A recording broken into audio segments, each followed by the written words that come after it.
నమో నమామి అన్యభూమి నాదేశం సదా స్మరామి పుణ్యభూమి నాదేశం నమో నమామి అన్యభూమి నాదేశం సదా స్మరామి నన్ను అన్న నాదేశం నమో నమామి అన్నపూర్ణ నాదేశం సదా స్మరామి మహామహుల కన్న తల్లి నాదేశం మహోజ్వలిత చరిత కన్న భాగ్యోదయ దేశం నా దేశం పుణ్యభూమి నా దేశం నమో నమామి అన్నభూమి నా దేశం సదా స్మరామి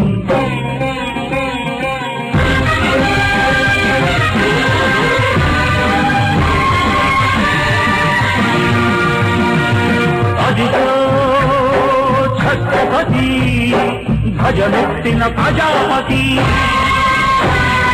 మతోన్మాద శక్తులు సురకత్తులు చలిపిస్తే మానవతుల మాంగళ్యం మరుట గలుపుతుంటే ఆ శుద్ధ రాజకీయానికి బుద్ధనేతుడై లేచి మాతృభూమి నుదుటిపై నెత్తుడి తిలకం దిద్దిన మహావీరుడు సార్వభౌముడు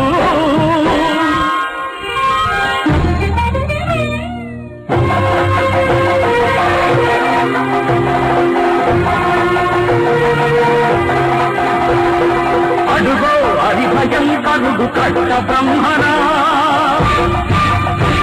అది వీర పాండ్య వంశాంకుల సింహ గర్జన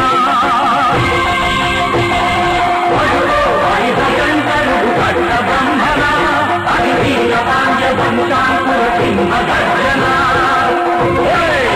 ఎందుకు కట్టాలి వర్తిస్తూ నరుకొచ్చావా నీరు పెట్టావా కొట్టుకొచ్చావా కుప్పలు వచ్చావా ఒరే నల్ల కుక్క కష్టజీవుల ముఖ్య పెట్టుకొని బతికే నీకు శిక్షలు కట్టాలా అని కళ కళ సంఖ్యలు తెంచి స్వరాజ్య పోరాట నుంచి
చంద్రబాబు జిందాబాద్, చంద్రబాబు జిందాబాద్.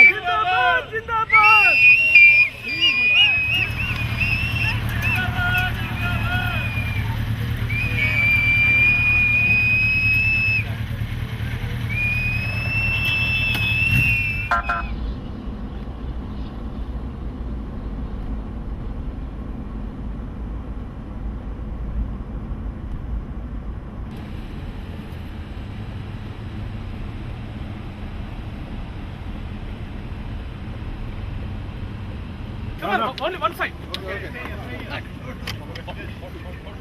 Okay. Hold hands. Ready? All ready? Set. Okay. Okay. No. We will be forming. That's enough. We don't You need guys, more. wait. Savin, Samba, Savin. You should join hands once they all come out. Okay. Sure. Okay. Casey, make them how they have to go inside.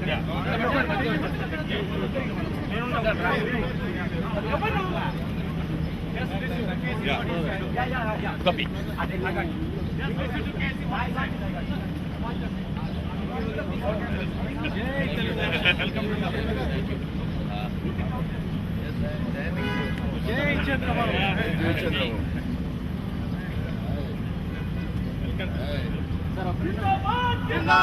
Chandrababu Zindabad Chandrababu Zindabad Chandrababu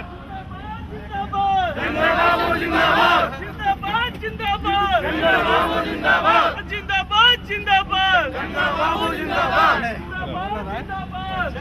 Chandrababu Zindabad Chandrababu Zindabad Chandrababu Zindabad Zindabad Zindabad Chandrababu Zindabad Zindabad Zindabad Chandrababu Zindabad Zindabad Zindabad Chandrababu Zindabad 7 Zindabad Zindabad Zindabad Zindabad Zindabad Zindabad Zindabad Zindabad Chandrababu Zindabad Zindabad Zindabad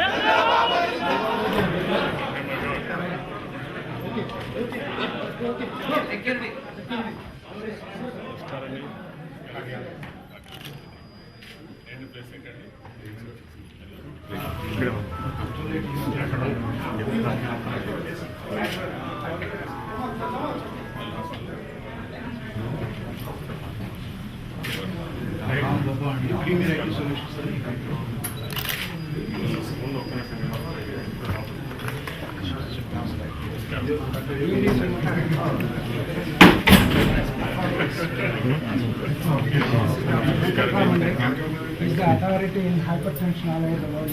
He speaks all over.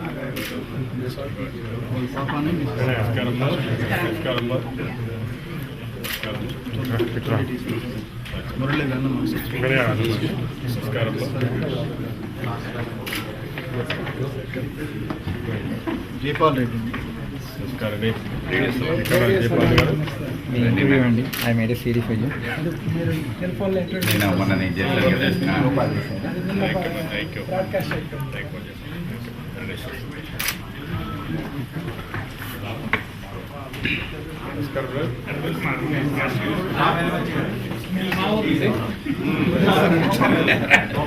Gastroenterologist. Yeah. He's from Guntur, but from church. అక్కడికి 50 మందిని తీసుకెళ్ళి ఇక్కడ మీ ఊరా Mr. Paul This is on behalf of the chamber. Welcome to Dallas. Thank you thank you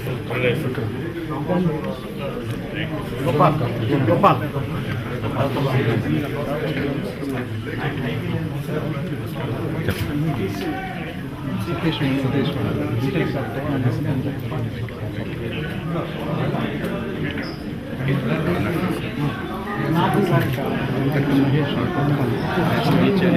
Infectious disease doctor. Right,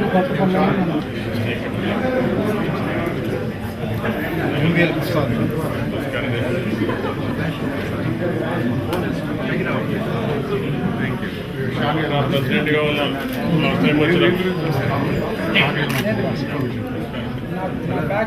bag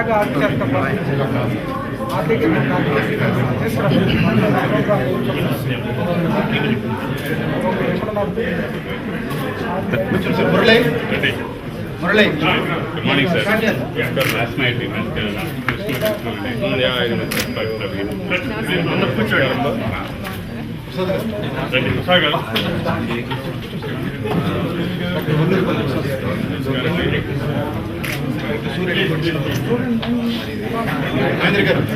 Mahendra.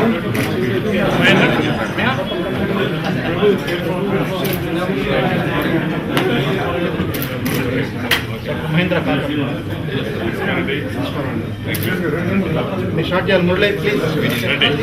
Murali, start. Please sit.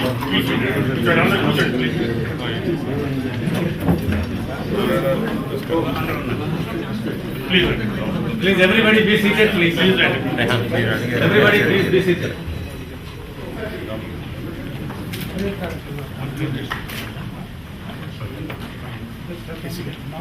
Navneet garu. Kishi, Naresh garu.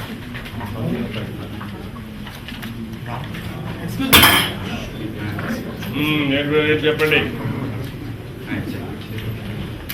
Thank you అండి, thanks for coming. అందరూ sponsor చేసి Swarnandhra sponsor చేసి వచ్చి discussion గ్రూప్లో పాల్గొంటున్నాను. ముఖ్యంగా మన ముఖ్యమంత్రి చంద్రబాబు నాయుడు గారి గురించి మీకు ఎవరికి చెప్పక్కర్లేదు. ఆంధ్ర భారత రాజకీయాల్లో విశిష్టమైన వ్యక్తి. Anyway we don't have time, so let's start it. మనకి జయరామ్ నాయుడు గారు, డాక్టర్ జయరామ్ నాయుడు గారు మోడరేటర్ గారు ఇస్తున్నారు. అలాగే Ram Katamneni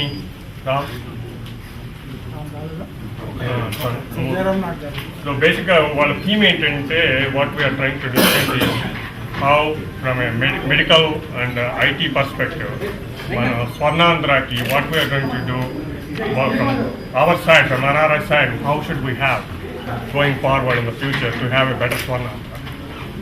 Adeni theme? Yeah. That Jairam Naik garu. I think we are very fortunate to have Honorable Chandrababu Naidu garu here, our ex-chief minister, and going to be our chief minister.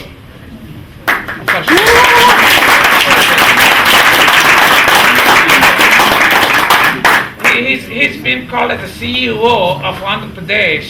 My daughter, who was born in West Texas, she was in Los Angeles. Somebody said, "Do you know Naidu? He must be your relation." He's my uncle because he did so much good work for Andhra.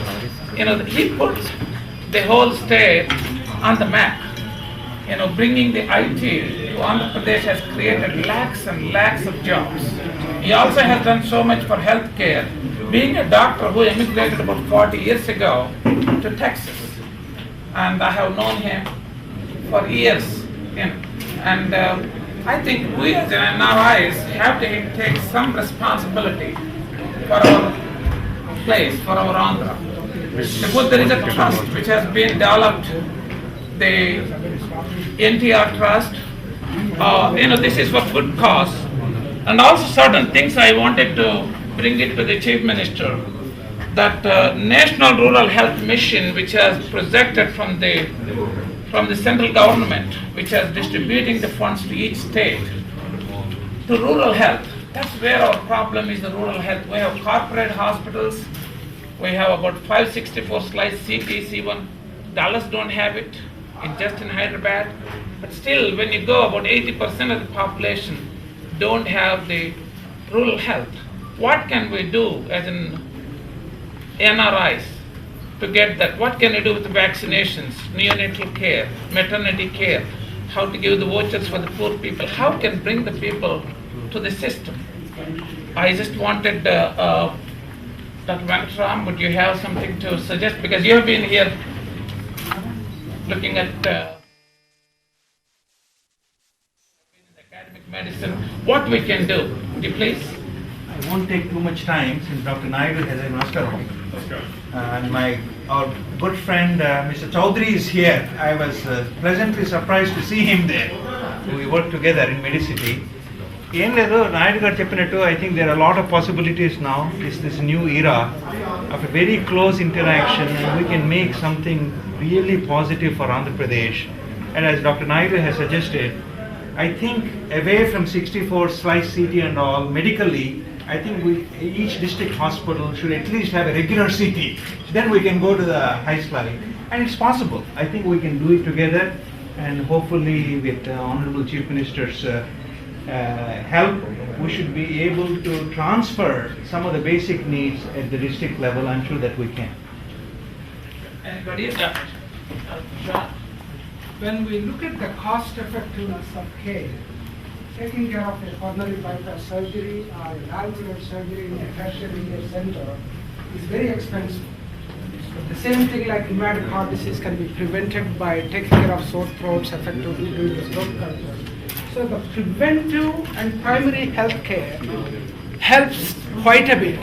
Where there is no emphasis now. The glamour of healthcare in India right now is tertiary care and all these corporate hospitals and doing all those very expensive surgeries. For one valvular surgery, you can prevent so many of rheumatic heart disease. Pure water, pure sanitary facilities, clean surroundings, monitoring hypertension, door to door. You don't need doctors to go to door to door. We can create paramedical people that will go to door and handle blood pressures, diabetes, any of these chronic ailments. When we put emphasis in that area and spend our resources well, that will do a big change, because I have done a medical camp in Satranadar Padu in my village. I adopted the BSc, and a lot of these patients, it's so sad to see, they don't have any follow-up care. People with very high blood pressures, very high blood sugars, they just come and get 1 week supply of medication, they go home, then they are dropped. They have no connection to the healthcare. So if we develop a seamless healthcare of good preventive and primary care, and the emphasis is put in there, then it will have the best results. Actually, care is already done. Can I tell, in other words, we need a physician extenders, we need a person who are trained 1 year or 2 years who can go to the villages and do these things. And, can anyone? Come on here.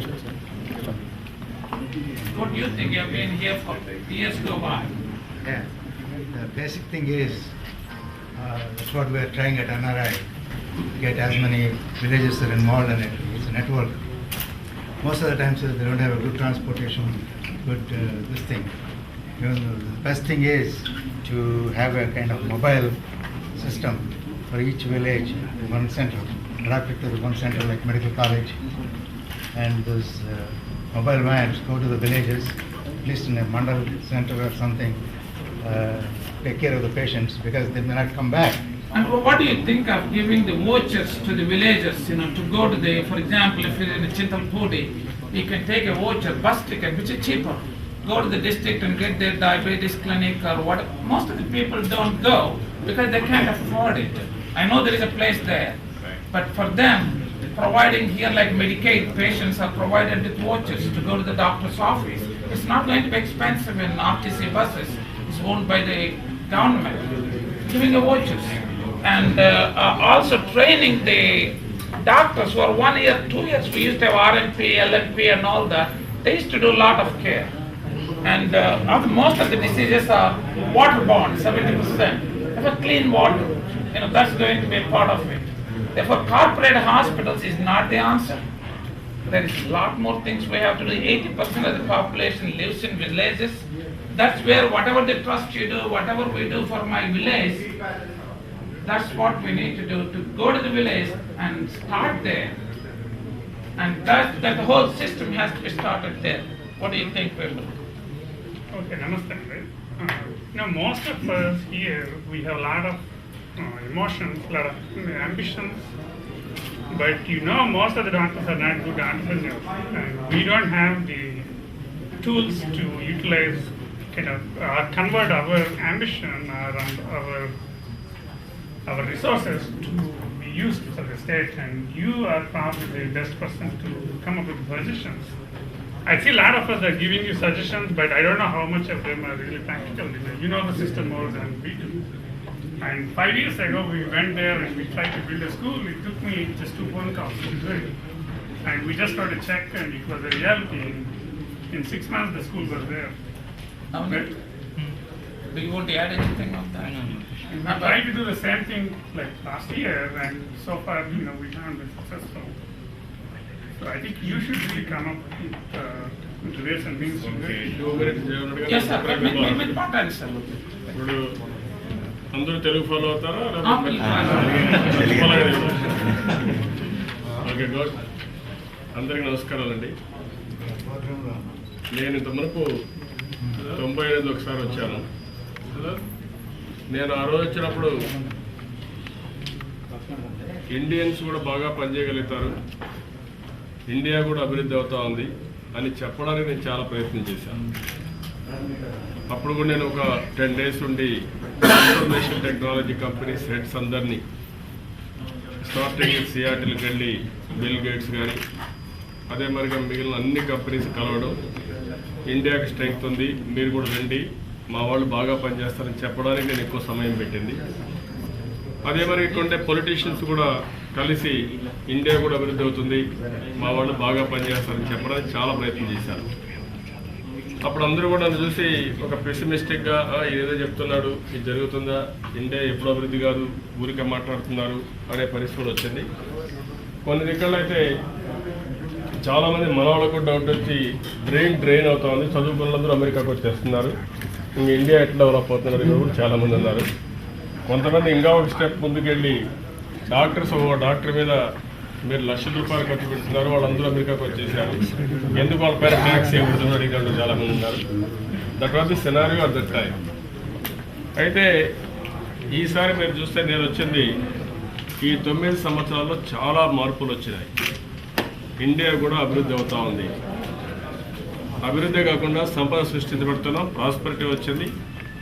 అదే మాదిరిగా ఈరోజు ప్రపంచం మొత్తం ఎకానమిస్టులు అందరూ కూడా China, India ఈ రెండు కూడా ఒక బిగ్ ఎకానమీస్ తయారవుతున్నాయని చెప్పి అందరూ ఎక్స్పెక్ట్ చేస్తున్నారు. అనదర్ 20 years ప్రపంచంలో 4 కంట్రీస్ని America, India, China, Brazil, this are all the countries అని చెప్పి ఎకానమీస్ కూడా ఫోర్కాస్ట్ చేసే పరిస్థితి వస్తుంది. This is a good scenario. అదే మనకి ఇండియా నుంచి ఇక్కడికి వచ్చే వాళ్ళు కూడా ఇండియన్స్ బాగా రికగ్నిషన్ వచ్చింది. ఒకప్పుడు మీరు డాక్టర్స్గా వచ్చారు, తర్వాత ఇంజనీర్స్ వచ్చారు, కొంతమంది గుజరాతీ వాళ్ళైతే ట్రేడర్స్కి వచ్చారు, మనం చాలామంది కొంతమంది పంజాబీ వాళ్ళు కూడా వ్యవసాయానికి వచ్చారు. Over a period of time మీరు కూడా మంచి రిజల్ట్స్ ఇక్కడ ప్రొడ్యూస్ చేసి ఈరోజు ఒక లీడింగ్ కమ్యూనిటీగా ఇండియన్ కమ్యూనిటీ తయారైంది. ఆ లీడింగ్ కమ్యూనిటీలో తెలుగు వాళ్ళైతే ఇంకొక స్టెప్ ముందుకు పోయి చదువుకున్న వాళ్ళు బాగా వచ్చారు ఇక్కడికి. కాబట్టి ఆ రెస్పెక్ట్ కానీ పర్ క్యాపిటల్ ఇన్కమ్ కానీ మీకు కూడా వచ్చాయి. ఇది శుభ పరిణామం. అయితే ఈసారి నేను వచ్చింది ఎందుకంటే మీ అందరితో ఒకసారి నెట్వర్కింగ్ మళ్ళా ఒకసారి అందరితో మాట్లాడి మీ అందరి అనుభవాలు కానీ మీ ఆలోచన తీసుకొని ఏ విధంగా మిమ్మల్ని ఒక బెస్ట్ ఎంటర్ప్రెన్యూర్స్గా తయారు చేయాలి. మీరందరూ కూడా ఒక లీడర్స్ కింద ఒకప్పుడు ఉద్యోగాల కోసం వచ్చారు, తర్వాత వ్యాపారాలు చేశారు, కొంతమంది రియల్ ఎస్టేట్ చేస్తున్నారు, కొంతమంది హోటల్స్ పెట్టారు, అదర్ బిజినెస్ చేస్తున్నారు, ఇండస్ట్రీస్ పెట్టారు. ఈ ప్రాసెస్ స్టార్ట్ అయింది. ఒకప్పుడు ఇండియన్స్ అంతా కూడా ఏమీ చేయకుండా ఉండేదాని నుంచి ఇప్పుడు వ్యాపారాలే కాకుండా స్లోగా లాయర్స్గా వస్తున్నారు, ఇంకొంతమంది పాలిటిక్స్ కూడా వచ్చే పరిస్థితి వచ్చింది. అంటే వేరియస్ యాక్టివిటీస్లోకి ఎంటర్ అవుతున్నారు. నేను ఇక్కడికి వచ్చింది 2 ఆబ్జెక్టివ్స్తో వచ్చాను. ఒక ఆబ్జెక్టివ్ ఏంటంటే మిమ్మల్ని ప్రమోట్ చేయడం, తెలుగు వాళ్ళు ఎక్కడున్నా, ఇండియన్స్ ఎక్కడున్నా ఒక రెస్పాన్సిబిలిటీగా తీసుకొని మిమ్మల్ని కూడా ప్రమోట్ చేయడం, ఎంకరేజ్ చేయడం, ప్రోత్సహించడం ఒక ఆబ్జెక్టివ్. అదే మరి అమెరికన్ కల్చర్లో ఒక ఇది ఉంది, ఒక మంచి ఎంటర్ప్రెన్యూర్స్గా వాళ్ళు తయారు కావడమే కాకుండా వాళ్ళు సంపాదించిన కొంత డబ్బులు ఫిలాంథ్రపీ ఖర్చు పెడుతున్నారు. ఇంకా Indians set to start fully కొంతమంది పెడుతున్నారు కానీ ఎక్కువగా ఖర్చు పెట్టలేకపోతున్నారు. ఈ ప్రాబ్లం కూడా ఉంది, దాన్ని కూడా ప్రమోట్ చేద్దాం. ఒక పక్క డబ్బులు సంపాదించడం కోసం ఎంటర్ప్రెన్యూర్స్గా ఒక విజన్తో ముందుకు పోవడం, ఇంకో పక్క ఇచ్చేయడం.